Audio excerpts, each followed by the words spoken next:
more and more people are coming on. We've got a couple more minutes, maybe 1 or 2 more minutes. We're going to wait till we start, and then we'll kick off and give instructions and let you know what to expect.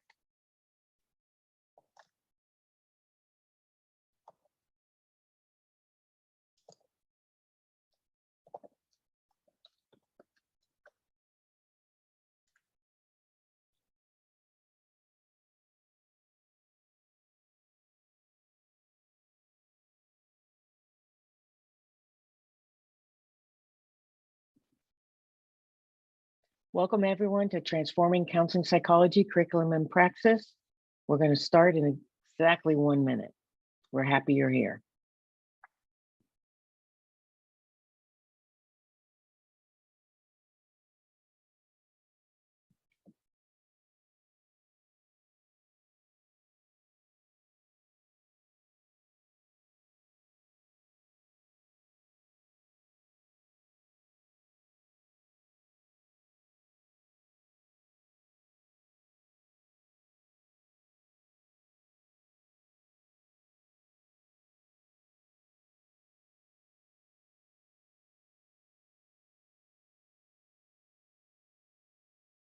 All right, everyone, welcome, welcome, welcome.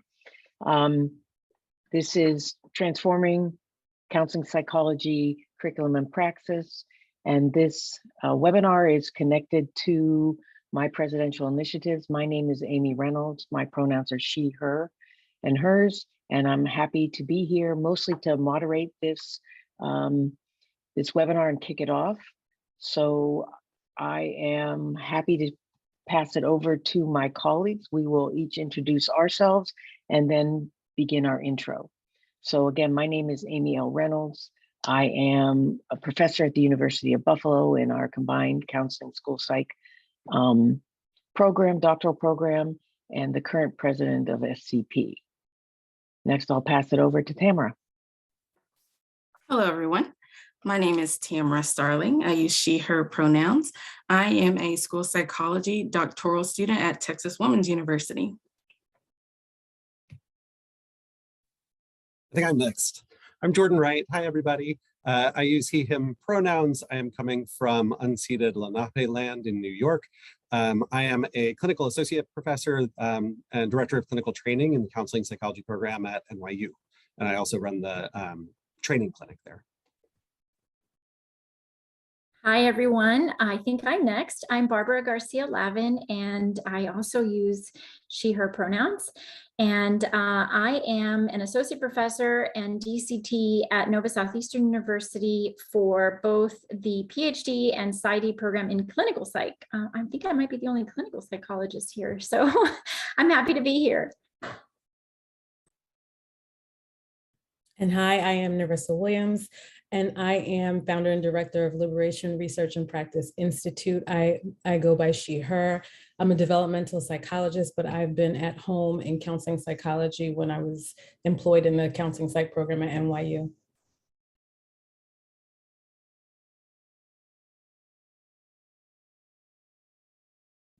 Terrific, everyone. Thank you for introducing yourselves. I'm going to be sharing my screen just to go through a few introductory things. We want to do a land acknowledgement because we feel it's important. And although we're here virtually, we hope that all of us take the time to research and acknowledge the traditional lands we live and work on. As people on these occupied territories, it's our responsibility to acknowledge the land, the ancestors who have cared for this land since time immemorial, all our indigenous connections and communities. We also have the responsibility to acknowledge the histories of dispossession, forced removal that have permitted the growth and the survival of this nation and institution. In light of this history, let us be active in our efforts to partner with our indigenous community members and neighbors and to seek justice in all our work.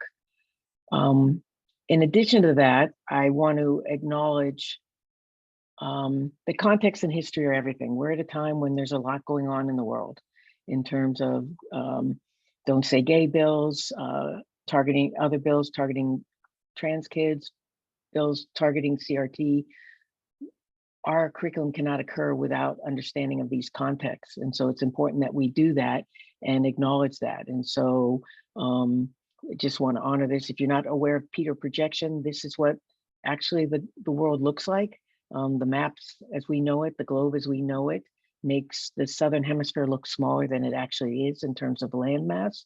So context and history actually are everything. So the impetus, besides my presidential initiatives for this webinar, comes out of CCTC, the Council of Training Councils, that has a variety of academic, internship and postdoc training councils who meet on a regular basis, monthly basis, and then have a conference every 10 years. Well, we had a conference in 2020, and out of that conference, it was decided it would be a working group, a working conference, and there was 10 steering committees and 150 participants. And out of that, we decided to focus on social responsiveness so that we realize that we need to respond to the needs of our communities, the needs of our students, and be oriented towards the public and be aware of the interdependence that exists among us all. And that includes looking at how things exist within our professions, our institutional structures, and our biases. So we adopted this term social responsiveness, and then out of that, we developed a series of modules. I'll put this in the chat in a minute, but this is over 150-page toolkit that was developed. We were one of the modules that was developed, but here are the other 8 modules that focused on everything from diversifying HSP pathways to social justice and advocacy to socially responsive evaluations. So a lot of really good, powerful materials. And also to let you know, there's a special issue of TEP, Training in Education and Professional Psychology, that will be coming out, that will be covering a lot of the content that is also in the modules. Our challenge is to decide if we're going to do incremental changes and or broad changes, sweeping changes. I'm voting for both because I think we need both in order to create change. And I just want to highlight really quickly what our module was, which was really transforming our curriculum towards social responsiveness at all levels of training. And we really identified the problems as they're written here. I don't need to read it for you. And our goal was to create a toolkit that had different issues, different solutions and tools. And so that's what we're going to be sharing. But we're very lucky. We have a diverse group, as people noted in their introductions, and we're really excited that we had a student in our group. And I'm going to turn it over to Mara, who's going to give a student perspective on the really key issues that are facing our training now. So over to you, Tamara. Hello again, everyone. So yes, like Amy said, I am the sole student here. And I do want to give you all just a little bit of insight into why this toolkit is so important to me, why it's important to the profession of psychology and to academia in general. So just as I reflect on my experience in school, I've always loved school. I've just always loved being in a place where I could learn, but I have not always felt that that environment loved me back in the same way, because I've never seen, or I won't say never, but I've rarely seen my face reflected back to me in the halls when I'm walking down the halls, and the students, in the faculty and the staff. I've never or rarely seen my face reflected back to me in the textbooks that I'm required to read and to have a strong knowledge of. And I've rarely had my perspective given in lecture for other students to have knowledge of and understand. And this is over many years. Again, I am at the doctoral level. I am a 4th year doctoral student, and this is still something that is rare for me to experience. And so no one's ever just outright said, you don't belong here, but I'm picking up on that as a student. That's what I'm seeing. That's what I am hearing, and that's what I'm feeling. And so I I start to disengage. I don't see my history being taught. It's being erased from the textbooks. My culture, my voice is being taken out of class discussions. And so that lets me know this isn't a safe space for me to show up as my authentic self. I need to hide something about myself in order to be accepted into this environment. And so I disengage academically. I don't go to office hours. I don't ask for help on assignments because I don't feel that this is a place for me to show that I need those supports. I disengage intellectually.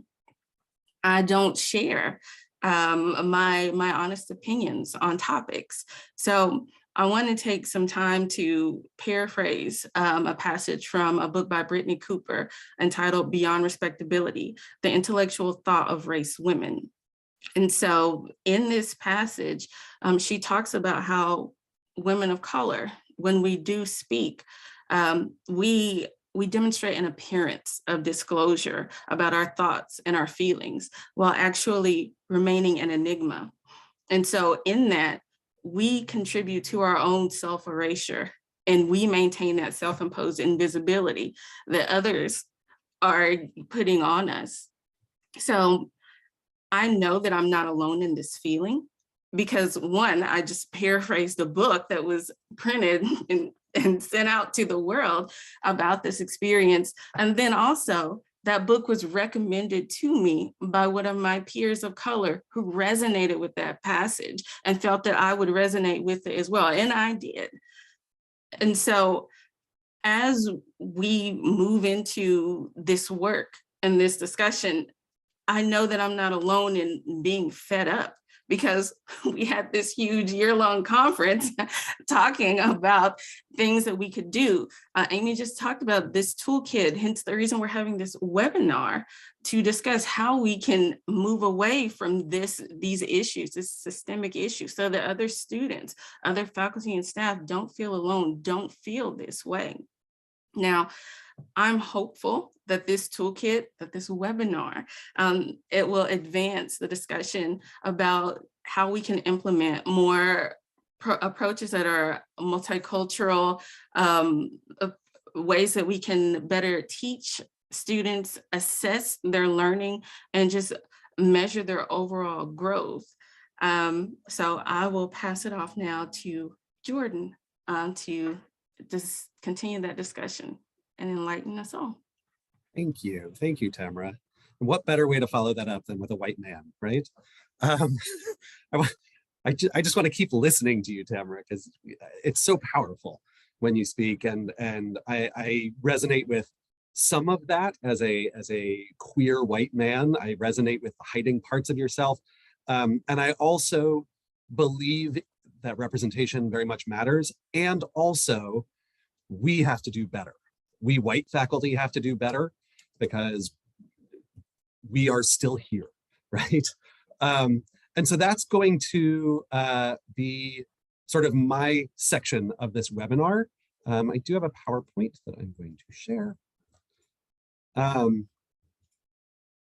Now, we boiled this down. We worked for a year and boiled it down to just 4 steps to liberate syllabi and curriculum. It's super easy, right? Couldn't be easier. 4 easy steps. Unfortunately, each step is pretty painful, difficult, and takes a lot of work and a lot of openness. So I want to put that out there, that although we've kind of boiled it down, we are going to talk about some of the nuances and complications as we go. The first step is self-reflection, right? The first step is a motivation to change in some way. So for each of us, that means understanding our own individual cultures and what that has meant for our lived experience, our own biases, right? In our world, bias is not a 4-letter word. We all have to admit we have bias and that it drives a lot of our behaviors. It drives a lot of our attitudes. And our individual blind spots, probably one of the harder things to think about, right? Because they're blind spots. How are we supposed to know what our blind spots are if we are blind to them, right? But this is not just on the individual faculty. This is not just on those stakeholders who are the teachers. this is also about the institution. I almost put the community, right? Because it's not just, a building or the institution. This is about the entire community, but I really am wary of calling it a community. I'm very wary of calling workplaces families and things like that. I actually think they are qualitatively different. So I chose institutions here. So we need to think about the culture of our institution, understanding that those who are in power have grown to power in a white supremacist system, right? Those of us who have these positions have succeeded in this historically white supremacist institution, set of cultures, larger society. And so that has played into our institution, our community's culture, as well as the biases, the blind spots, the roadblocks, which may be overt, right? This may be some faculty, some administrators who don't buy into this work, don't want to transform, think that it's good the way it is, or want to teach the way they learned. And they may be much more covert. And I would argue that it's going to be both at pretty much every institution, right? Again, those sort of subtle resistances to change. Ultimately, we need to evaluate and self-reflect about how ready our programs are to change, our institutions are to change, to make this more transformative change that Amy was talking about. Incremental change is probably a little easier. The real transformation, though, you need to be ready for. All right. The second step is to really identify those voices that are both present and absent from your courses and curriculum. So we need to think how many of our readings are by cis, hetero, white, straight, white, male psychologists historically, these non-marginalized individuals that we have amplified throughout history. Our goal is not to get rid of all of these, obviously, right? Our goal is to create some balance. So how many of our readings, how much of the actual content of what we're doing are from BIPOC, queer, and other historically and traditionally marginalized voices? And are these only used in topics of equity, diversity, and inclusion, or multiculturalism, right? Are we only relying on those BIPOC and queer authors to tell us about working with BIPOC and queer clients? Or are we honoring their knowledge on a broader level to understand the human endeavor? Third, we want to identify the methodologies represented within our courses and across our curriculum. So the big question is, we are all in the business of psychological science, which I'm putting in quotes and air quotes every time I say it, air quotes, because we want to know how much of the psychological science that we're using to train our future clinicians, our counselors, to train our future researchers, how much of this psychological science is rooted in Western positivist, quantitative, peer-reviewed empirical literature. All of those, gold standard keywords that we love, but are rooted in ableist, racist, white supremacist culture, right? This positivist, post-positivist truth, and that is steeped in elitism and racism. Or are we balancing it with critical, non-Western, qualitative, narrative methodologies, wisdom, indigenous wisdom? Are we including different ways of knowing? That's the big question when we look at methodologies, is honoring ways of knowing.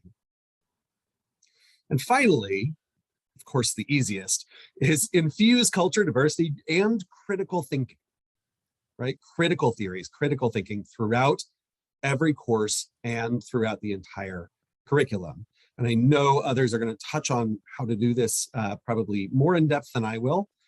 But we want to make sure that cultural issues are not relegated to 1 or 2 classes within a 15-week semester, right? We don't want to compartmentalize them and say, here's 13 weeks of the real topic and 2 weeks of diversity, EDI stuff. We want to make sure it is infused throughout.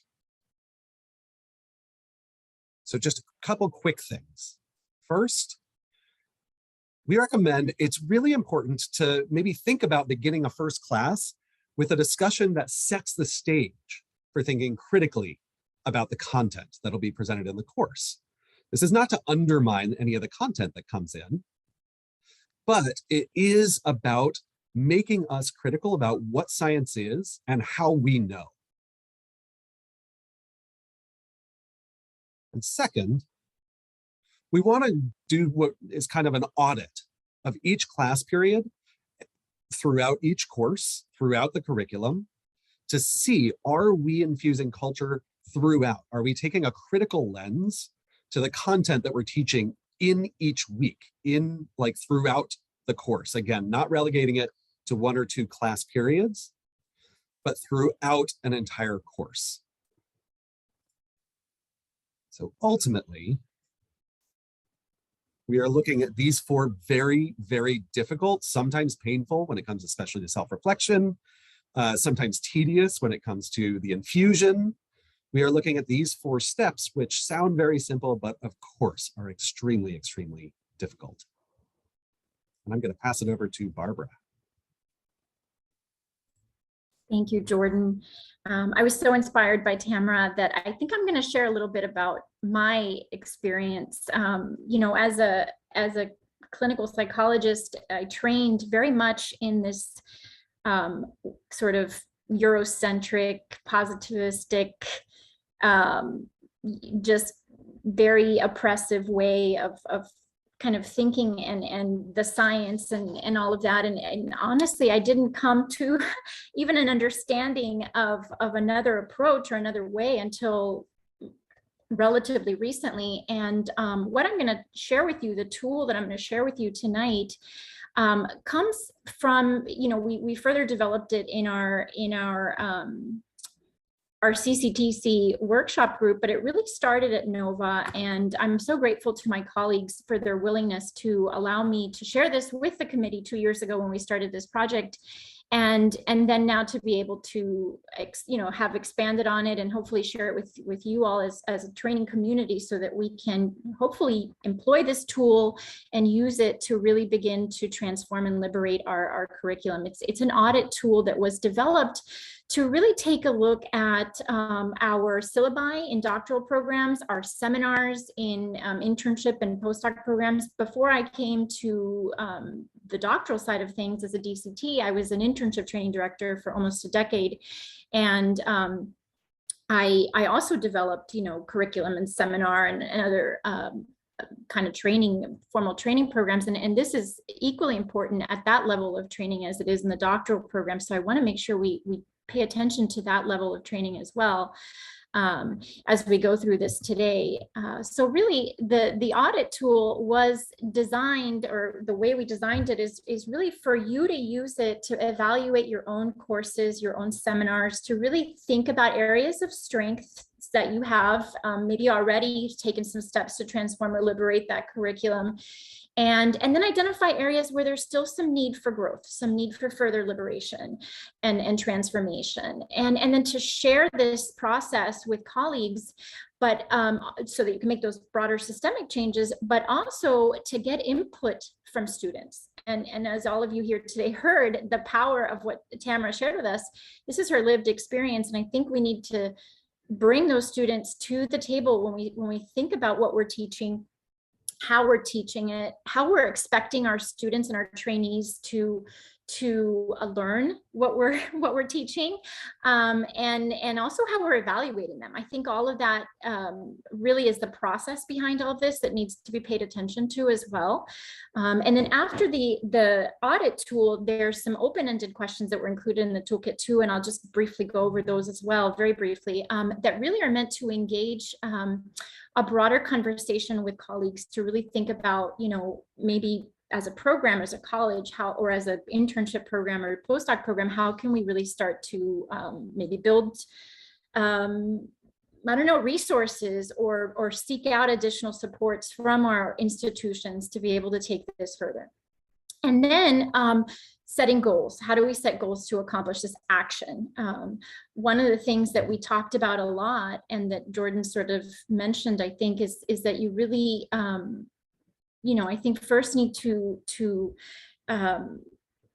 recognize and analyze what we're teaching and what we're promoting. And then, once we recognize that a lot of it promotes inequity, make a commitment to action. A lot of it takes, and I'll just kind of briefly review what he went into detail with. A lot of it takes self-reflection. Where did we learn these things, and how do they keep getting reinforced? And then, who are we as people, and what do we bring into the classroom? Doing a little bit of more personal self-reflection about our own biases and worldviews and how they impact what we teach and what we train, and how we supervise. And then, again, just to reiterate, making sure that underrepresented or sometimes ignored voices are being heard, and that is in our readings, and also in our classrooms, the students that are sitting in front of us, or the trainees that are sitting in our seminars. And then the methodologies, which methodologies are we employing? Are we leaving out other very important perspectives, feminist voices, or critical race theory, or other very important ways of understanding and experiencing that need to be part of our methodologies. And then infusing that culture and diversity and critical thought throughout the curriculum, and not just doing that additive piece of, let me throw in a couple of lectures that focus on diversity, but no, this is truly and a process that's infused throughout the entire curriculum. So our tool really starts with a framework that we're going to examine what we're doing based on, where we are. Where are we starting from? Have we started to emerge, develop, or are we truly transforming things? And I'll put up some of the examples of our toolkits so that you see that some of these areas here examine the content of our whatever goes into our syllabi or our seminars. For instance, here you might see things that are more content related, like language. Are we using gender neutral pronouns, person first?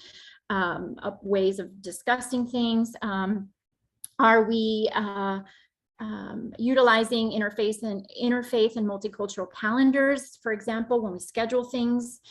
So those are more content focused things, but also the process behind this. Are we establishing a framework from the very beginning? Are we really ourselves examining the lens through which we're looking at things, and encouraging our students to do the same? And what modalities are we using? Are we incorporating critical consciousness, critical race theory, queer theory, feminist theory, etc.? What are the communications like in our classroom? Have we set ground rules for safe conversations or brave conversations? Because there's a difference there, and we sort of need to talk through that ahead of time, and maybe setting some parameters for true dialogue where differences can be just explored and processed in the classroom or in the seminar setting. Again, are the perspectives wide enough? So that, really giving some thought to that. Are we using wide enough perspectives in the readings that we're incorporating, in the lessons that we're teaching, the content part of it? And then on the process side, are we thinking about access to what we're teaching? Sometimes our tools are prohibitively expensive. Can we incorporate other tools that can allow our trainees and our students to have more access and ease of gaining access? Are we incorporating learning varieties and thinking about how people learn differently, how students especially learn differently? We need to honor different learning styles and language proficiencies. And similarly, we need to, I think, I can't move on to the next slide for some, too fast. Teaching variety, incorporating teaching variety into what we're doing, so that, we're taking maybe more of a collectivistic approach rather than a more Western approach if needed, or bringing in wisdom from community leaders or others into our classrooms, so that it's not just our voice, so that we're not the predominant voice all the time. Employing a little humility and acknowledging that there's other ways of understanding and conveying knowledge. And then, making sure that our integration and pacing is in line with the developmental level of our either trainees or our students. So really giving some thought to that. And then, of course, what we normally do, but going beyond what we normally do in that additive perspective, but truly including some diversity, equity, social justice assignments and content in there. And then, very importantly, getting that feedback and that co-curricular development from the students is so important, because they are the primary stakeholders in what we do, the students and the trainees. So that's our tool. Obviously, it's I kind of just blew by everything. You can look at it in the toolkit, and hopefully it will help you in your program to really start to look at some of what you're teaching. I know for us, it was eye-opening. Especially when we sat down and started reflecting. The questions at the end helped us to reflect a little bit. And I still remember some of the conversations. We were like shocked that we didn't have any diverse readings in some of our courses. We were like, what? And wait, we have to actually look for, maybe queer writers or African-American writers and voices, and how it's not easy to find this in diagnostic interviewing, for example, or, whatever we might be teaching. So this tool is these reflection questions are meant to sort of help you figure out, what are some areas that, you want to identify for taking action. And then the next part is setting those goals, really setting SMART goals, specific, measurable, attainable, relevant, and time-bound goals that will help you to accomplish that transformation and that liberation. So I know I've just glossed over it, but hopefully this tool will help you with that process. It's so very important. Thank you for listening. I'm going to turn it over to Narissa. Good evening, good evening. And so from here, we will talk about structural changes. So a lot of what we've talked about is so important. And those will be the efforts that people, similar to the additive models, when people are changing their course curriculum, the attempts cannot be at curriculum changes and syllabi changes cannot be additive as well. They have to exist within a structure that supports the change. So here I'll talk about structural changes at course and program levels to really ensure that there is support for these changes.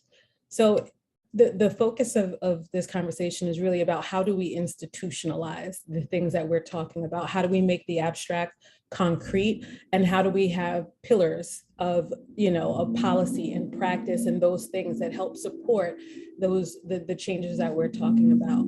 So programmatic structures must support, reinforce, and model social justice. And true transformation requires that we take a very close look at both policies and practices.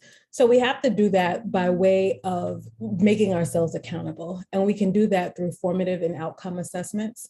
And so if we look at our policies and we look at, because our policies are those pillars, right? Those laws, even though they're not, state or federal level laws, but they're the laws of our program, and they norm lots of things for us. So what do? We do equity audits. So going through each one of our policies and see how they may be disadvantaging one group and privileging another, as well as we can use checklists to be able to look at that. And I'll talk about some more examples, but it's necessary to do this on a regular basis because those that we're teaching and those that we're serving within the institution will change, right? So we've come, we're on the tail, well, hopefully the start of a cultural shift where we'll experience diversified student bodies, so on and so forth. So we have to have that structure in place to be able to respond to the change. And regular audits will make it so that we're still keeping in mind who is in our student body, because that will change over time. We also have to look at our practices. And in doing that, we want to make sure we're surveying as well as doing individual interviews or group level interviews. And in either of these, whether we're examining policies and practices, it is of ultimate importance that we're making sure that we seek out the marginalized, that we make sure that we're seeking what their experience is, because if the system is distressed, it will be those who are more marginalized who will feel the distress, of that system. So how much more, even if it is going well, they will feel it, right? So if it's distress, they will feel it that much more. So you want to make sure that you do that. I think often of a professor that I had when I was working on my master's degree, and she said that her mother was, she cleaned homes, right? And she said her mother said, you don't open the door to see if a place is clean. You go all the way to the corners and you peek in the corners and to see if that's where the cobwebs are and if that's where the dust has settled. And so what I'm advancing here is that we need to do that in order to make sure that the changes that we are doing on the course level have a structure and a support to be able to reproduce equity as opposed to privileging the same people that it has. So policies are enforceable expectations for those within a system. They set the tone for expected behaviors and inform cultural norms, as well as they reward and reproduce privilege of if unexamined. So for there to be equity, policies have to be examined and targeted for change. So some examples of some of the things that we'll look at are program level, which I have on the left-hand side, and then course level, some of which we've said already, which I have on the right-hand side. And this could not be exhaustive, because we're presenting a framework, but these are some examples of things that you want to think about, right? What are your recruitment practices? Are there targeted recruitment plans for underrepresented students? When I was at NYU in my first year as the director of the master's program, that the residential program had like 200 new students, there was a Black male student that emailed admissions and it got back to me and he said, first of all, how many Black male students do you have? How many Black queer male students do you have? You are the only one. So how is he going to feel welcome? How is he going to feel a sense of belonging? And how we respond on a programmatic level is having a very clear, targeted, and specific recruitment plan that addresses the barriers that exist. For example, scholarships. I know a lot of schools have already, they offer waivers for admissions. A lot more schools should do that as well. But how are the barriers taken into consideration? And then what are the mechanisms to address those barriers? We might also want to, we definitely also want to consider gatekeeping, right? Are gatekeeping policies culturally responsive, right? There's a lot of literature that looks at who is dismissed from programs. It's largely students of color, right? And the blame is put on the student of color. They could not keep up with the culture, or the lack of professional behavior, so on and so forth, without looking at the institution and how harmful institutions are, how violent institutions are to students of color and other marginalized students, and fairly excluding people before they can even climb the ladder and make an impact in the field. So thinking about that, are gatekeeping policies culturally responsive? Are they inclusive? How do we change them? We also want to think about assessment. Are comprehensive exams inclusive? Do we cover material that our student body is, is studying or researching and of interest, or are they unfairly excluded in the comprehensive exam because we're covering material that they're not even interested in, that they don't study in, and so on and so forth. On the course level, we talked about this, syllabi reviews, tones, like what are we doing at the beginning of the semester, as well as the assignments that we have. Do we value different ways of knowing as well as different ways of assessment? So all of these things go hand in hand, making sure that we're doing it at both the course and program level. Practices are unstated norms and customs of a system, right? So they're not policies, they're not necessarily enforceable, but they are informed by policies, and they typically align with policies and reflect the culture of a system. So they either support equity or they reinforce inequity. Many aspects of the program need to be considered, from the broad to the seemingly minute, and from those things that seem like they're under the program purview or not. So some examples here are training. Have you partnered with sites who have an explicit commitment to equity and diverse representation, right? So we have students of color in our student body, but we don't have partnerships with people who have this explicit statement and or practice of being social justice oriented. Or we have students who primarily want to serve, let's say, a Spanish-speaking population, but there are no options for them to intern or extern at a site where they can get a Spanish-speaking supervisor. inclusivity is something that should also be considered as well, right? So are formal and informal social activities inclusive, right? So the program can have offerings to build community and different things like that. But when are those things offered, right? If it's offered at 9 o'clock and we have somebody that, you know, is juggling so much, if they're offered even at my case, I was a single mother when I was working in my doctoral program, and I lived in Queens and I had to travel to the Bronx. That was a toll. I didn't have limited funds and resources. So to go back into the city, into the Bronx after, you know, a certain hour was not feasible for me, as well as if they had it on a Thursday night during a time I had to pick up my son, that was not feasible for me. So whether intended or not, I was excluded from building, you know, building community, having a sense of belonging. And I felt very much like Tamara felt in feeling excluded and not having a sense of belonging. Also, are there opportunities for mentorship, right? So formal mentoring opportunities, and I don't mean the ones where, you know, you assign mentors, but those mentors never reach out to the students. I mean real engaged mentorship, right? So students of color overwhelmingly experience less mentoring, as well as they receive a poor quality mentoring, right? Mentoring can enhance, good mentoring can enhance a sense of belonging and keep them in the program. Has that been considered? Right. Similarly, at the course level, we want to consider diversity, which was discussed already.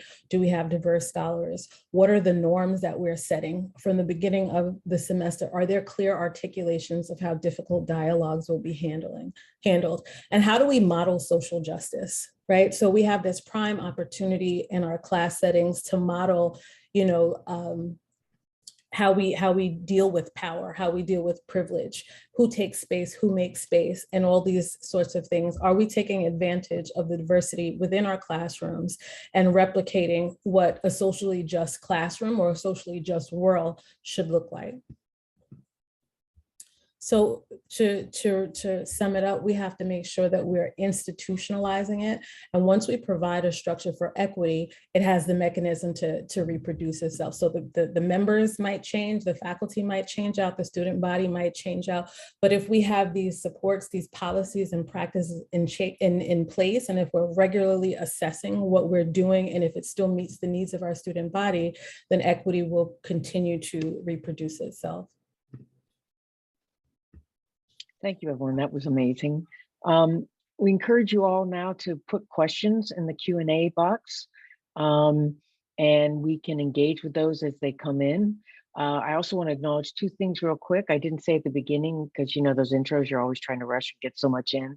This program is co-sponsored by Society for Counseling Psychology and CCPTP, which is the Training Council for Counseling Psychology. So I want to acknowledge that. The other thing I would just want to highlight that's in the toolkit is that we have two sample syllabi, a traditional syllabi for an evidence-based intervention course and a transformed syllabi.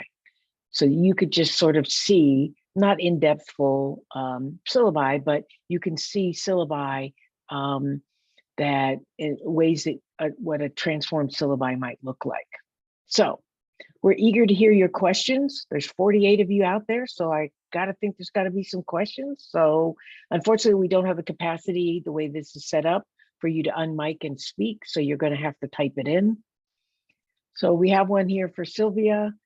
What are examples of different ways of assessing performance in classes? Jordan? Yeah, I can take that one. Yeah, this is key to I think what Barbara was talking about in terms of, yes, we need to liberate the content of our course, but we also need to liberate the process of our courses. So we need to honor different ways of knowing and different ways of demonstrating. I'm a big fan of backwards design when it comes to assessment. Assessment's my area. So when it comes to how we evaluate students in our courses, we first need to think about what is the competency we're trying to evaluate. So what do we want our students to be able to do at the end of this class, at the end of this section of this class? What is it that we really feel like they need to do and need to be able to do, or need to know if it's more of a knowledge-based course? Then we think about, there are probably typical ways we would evaluate that. There are probably ways we may give some quizzes, we may ask for a sample report in an assessment class, we may do some things like that.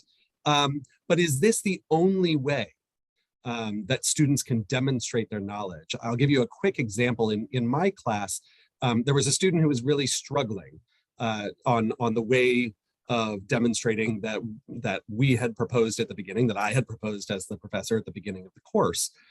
So I met with her and we worked together. We collaborated on a way that she could show she knew the information and she could use the information and apply it. That was not the same as everybody else. And yes, it takes more work on my part, but ultimately, if you know, as Narissa says, if we're gatekeepers, then what I'm really gatekeeping is, do you have the knowledge? Can you apply the knowledge? Can you do what we need you to do? I don't need to know that you can do it the exact way I want you to do it, or I set out at the beginning based on my limited creativity, basically. So I collaborated with this student to develop a different way of showing me that she knew the information and she got the information. For me, this was ideal. It was empowering for her. And I absolutely felt confident at the end of this course that she had mastered the material, even though, you know, there were other things that got in the way of her demonstrating it the way that I had asked them originally to demonstrate it. So that's just one example of different ways we can think about students showing their knowledge, showing their competency, showing their abilities within a class. Terrific, thank you, Jordan. I don't know if anybody else has any other thoughts on that.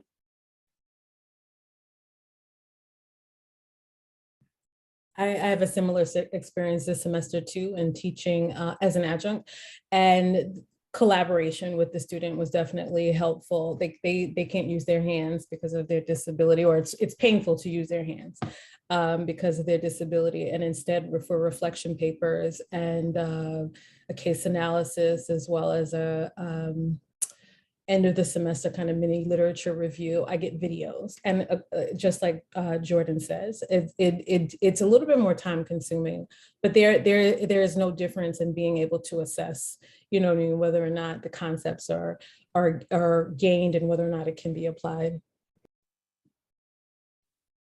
And I see the follow-up question about, like, well, what specifically do you do? And in this case, it was much more about conversations with me. So we made it more of like an oral exam, even though it wasn't quite that stressful, as opposed to her submitting written materials, just because, you know, she was having anxiety around the writing and that kind of stuff. And this happened to be a skill that didn't like require writing in the real world. This wasn't like something that she would have to write in the real world. So I was okay with that. If it is a skill that, you know, needs writing, then I may need to get creative and work with a student around, you know, what they can and can't do around writing. And if they need supports, if they need to dictate, if they need, you know, other sorts of supports that are not directly related to the content that I needed her to know. Thank you so much. So another question is, what are resources around enhancing mentorship to support BIPOC students? So I think a lot of programs don't necessarily have active mentorship programs where more advanced students provide support for newer students. And so if you don't have any kind of program, you need to start from that. And also it's important, this is one reason why representation matters, so that BIPOC students can get support from other BIPOC students. My lab is mostly, well, almost all women of color. So when my advanced students support the incoming students, they don't have the exact same experience, but they have some shared experiences. And I think creating trainings and opportunities for faculty to learn how to mentor students of color is really important. Other thoughts that people might have? I agree with that. And so we have to diversify the pipeline altogether, right? So it'll be, you know, the long term as well as the short term. But we can also link them to national and state level resources, right? So they're, as a student, I was involved, and what saved me was BGCP, which is Black Graduate Conference in Psychology. So I had an affinity group, people that understood my experience, and it helped me to survive. And it was only once a year. It was a small conference with like 50 students, but there are other smaller conferences like that, as well as affinity groups that students can be involved in, put that in the student handbook from the beginning of the semester, right? So until we get to the place that we can meet your need, at least we have that and you can be connected, because there's so many different opportunities now, even when I was a student, and we can make students knowledgeable of those things if we don't have the resources in-house. And I think that's something our professional associations can do. As part of one of my other initiatives, there's going to be a community building event for Indigenous ECP, MCP, and graduate students to be together with each other, sort of like peer mentoring, peer support. So it doesn't always have to be in this more formal kind of way, or even within one's academic program. Within our professional associations, we can create those opportunities or use them, as Narissa says, that exists. I want to move on to another question, which I really appreciate that Lisa Flores offered, about how do we liberate the comprehensive exam? You know, talk about gatekeeping. It's an incredibly burdensome event that is traumatic and does great harm to many students, but particularly marginalized students. Thoughts any of you might have? Tamara, you've survived it. Do you have any suggestions? Tell us how to make it better. Well, I kind of hate to hear that this is like a huge problem for everyone across disciplines. We are actually in the process of changing our comprehensive and clinical skills evaluations in my program. As far as the written comps go, I do not have any suggestions on that. As far as the clinical skills that real world application goes, just like you all mentioned, it's really inaccessible, especially for students of color. Just recognizing that we don't all have the same resources. We're not all in the same positions in our programs. We don't have the same access as a school site student to kids. So some of us are not in the schools or in a position to be able to access kids, like with friends, or not so much family, but we just don't have that. And so something that we've done is we've broken it up so that it's no longer just like a 6 to 8 week period that you have to do your assessments and your intervention case. We've spread that over a year. And so you can pick and choose which one you'd like to do and when. And so that provides more opportunities, because I was one of those people who was not in the schools, and I was running and looking for kids. I reached out to parents on Facebook. I had 5 parents respond, and then only 1 parent followed through with me. And that was like pulling teeth to keep that kid. And so whereas my peers were in the schools and they were able to do that, and it was smoother, and it was, I just like Narissa was saying, I didn't have that mentorship. So it made it harder to be able to reach out to people and explain that. So that is my experience. Those are the things that suggestions that I have, is breaking it up. That's something that we did. And so far, this is the first semester that we're doing it across all our programs, but it's been a big stress relief for the students who are doing it this time around.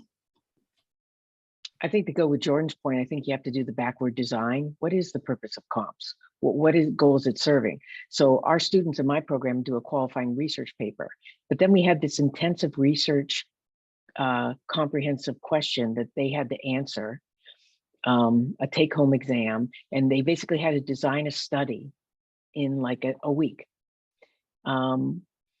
It took me 7 years. And I said, we're already assessing this with the qualifying research paper. They're already proving that they're ready to move on to their dissertation. Why are we doing this? And it literally took almost 7 years from the minute I brought it up as director of training till even after I left, which after I left that role, I think I felt like I could be even more obnoxious about it than I could as training director. But so we got rid of it. It was hard. Some people were like, but people won't be have the skills that they need. And we just had to let people let go of that. It was really hard, but I think that backward design, as Jordan said, is the way to figure it out. And Tamara, yours sounds horrible. I apologize. It sounds super stressful. But I just want to amplify two quick things. One is, yeah, the backward design. We need to think about why we're doing this. Why are we evaluating it the way we're evaluating it? And two, to Tamara's point, choice. Choice is a way of liberating the comps. We need to give different ways of demonstrating these skills as options. And again, it doesn't have to be completely amorphous and say, let's collaborate and do it together. But even if they have a choice of 5 different ways of showing that they're competent clinically, let's give them that choice. One last quick question, which is the issue of professionalism, which is another form of gatekeeping that happens both in classes as well as in training. And how do we get a more liberatory definition of what is professionalism? I'm wondering if anybody has any thoughts about that question.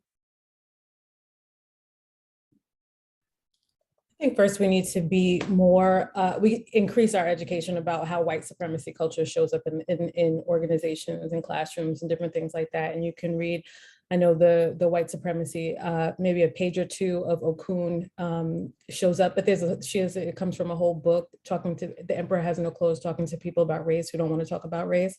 So getting intimately familiar with how that shows up so we can really even assess like how much of this is perpetuation of white supremacy culture, as well as diverse representation. I mean, it's really the answer to everything, because if you're sitting on a diverse panel talking about, I mean, you know, a committee talking about particular students' behavior, like, so for example, if I heard they were talking about Tamara, I can say that's consistent with Black culture. That's not, you know what I mean? Like, that's not problematic or whatever.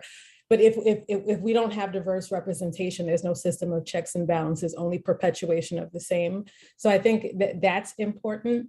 But I also think that, again, you know, we're replicating, going back to what Jordan said, what Tamara said, including students in the decisions, right? So if we're doing it hierarchical and top down, where only faculty are sitting around making these decisions, we're doing the same exact thing, right? So we need to level the playing field and make sure that there is shared power. And so if we do that, we're decreasing the likelihood. Will there still be some blind spots? Potentially, but if you have this systems of auditing and assessing your practices, you can, you know, improve it over time. We're just about at time, and I really do appreciate all these questions that unfortunately we're not really able to answer all the questions. I do encourage you to check out the toolkit. There are a lot of answers and suggestions there about areas like co-creating, shared governance, like Narissa was just talking about. There's really good tools there. I encourage you to develop ongoing supports. If not within your own program, because there aren't people really doing that, then within our professional associations, really support groups to help us make these changes, because they're not easy. They're definitely not easy. I apologize that we've run out of time, but we have. We really appreciate you spending this time with us. I'm going to have us save the chat, so maybe we can find other ways to respond to these questions. This will be taped and then up on our website, so then you'll be able to share it with other faculty that you work with, other trainers and supervisors that you work with, so that we can get the word out. So any closing words from anybody? I guess the only thing I will say is there's a time for urgency, and that time is now. This is not something casual that we can walk our way to. This is something that should be pressing and urgent every single day. And we appreciate what you all brought, and thank you all for attending. Take care and be safe.